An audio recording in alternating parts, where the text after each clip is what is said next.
America prepares. All America alters its pattern of life and work to meet the demand for protection. Industry is at double step to supply the sinews of safety, the armaments of war that an embattled world must have if democracy is to survive. Mechanical genius joins with the muscle of millions of men, working to win for the ways of freedom. Freedom to think, to speak, to rise, live, and plan with one's fellow man. America's vast resources are harnessed to the job of being the world arsenal for this and other democracies. Its present-day production of armaments is but a mere fraction of the great job that lies ahead. The flow of production in plant and shipyard gains speed. Vessels of all types, carriers, merchantmen, submarines, slip off the ways in growing numbers.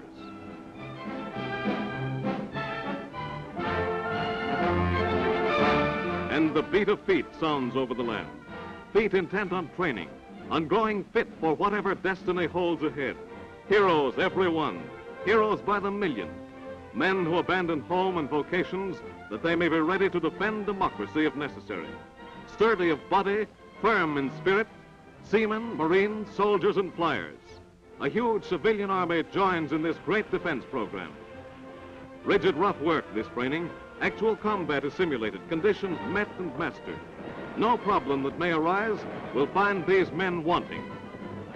Men like these are not to be stopped. No individual, no evasive words or deeds, no group action or selfish interests will be allowed to impede their growing strength, effectiveness, and safety. For it is they who are sacrificing every advantage of civilian life. They who hold the torch of freedom closest.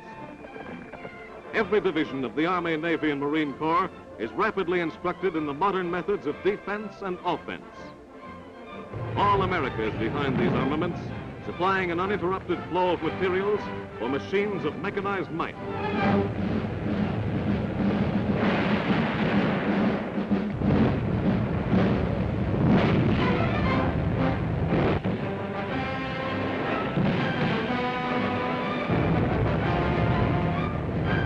America is making many tanks.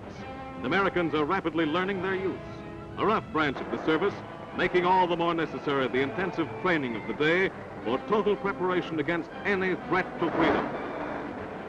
In less than a year, miracles are wrought in the production of tanks, rolling fortresses geared to demolish anything in their paths, conquering all obstacles on every nature of terrain.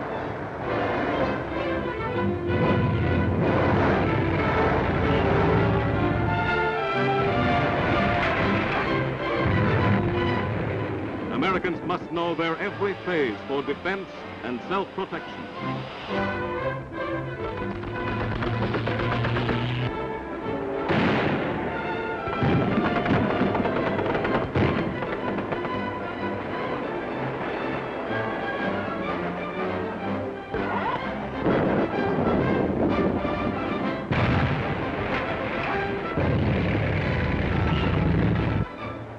The quick spanning of streams with portable bridges for the advance of lumbering, powerful tank corps, forerunner of the infantry, successor to the cavalry, as wars are conducted today.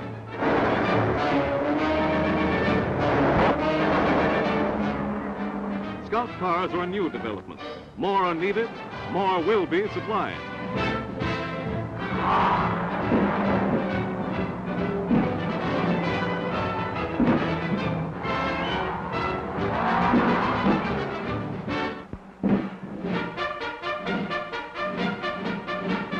On guard at the Panama Canal, Uncle Sam's vital water lifeline, joining the two great oceans of the world.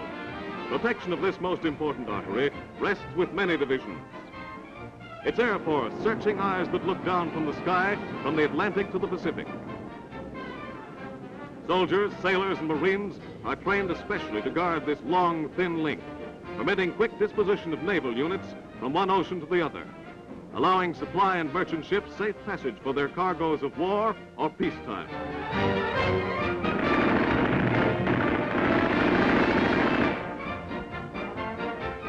Alert is America's coast defense. Now it takes on new importance.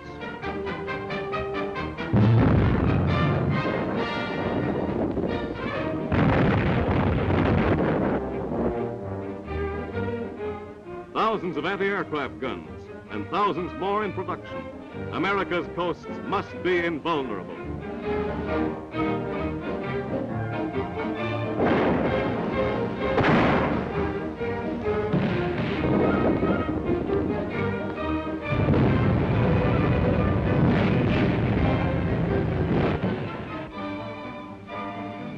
America's Army takes to the air, while more and more bombers roll off the assembly lines at high-powered factories.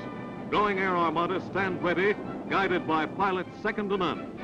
Men training with bombers, with fighters, with pursuit planes. Intrepid men, learning every formation, learning to keep the air above America free.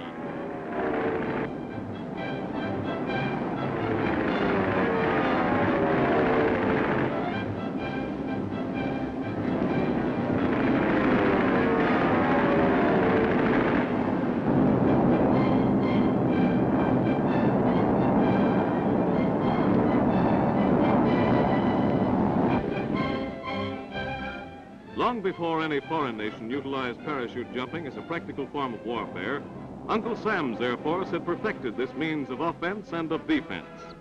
First, the equipment of guns and accessories are thrown safely to the earth. Then the men pile out.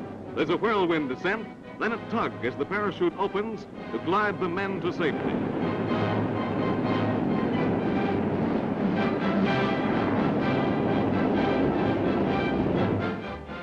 Now the slow-motion camera analyzes the jumps.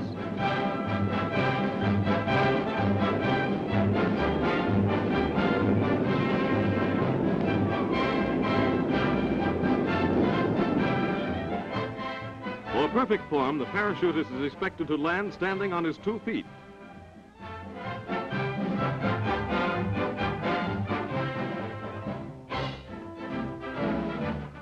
The United States Navy's newest triple threat, its Mosquito Torpedo Squadron, mile-a-minute craft designed for harbor protection, coast patrol, and hit-and-run attacks.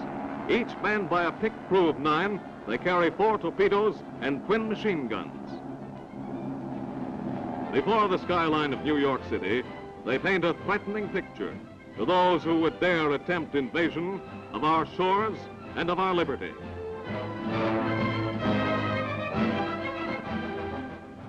But the fleet is the total hitting might of the United States Navy. Gigantic floating fortresses designed to carry massive guns and deliver their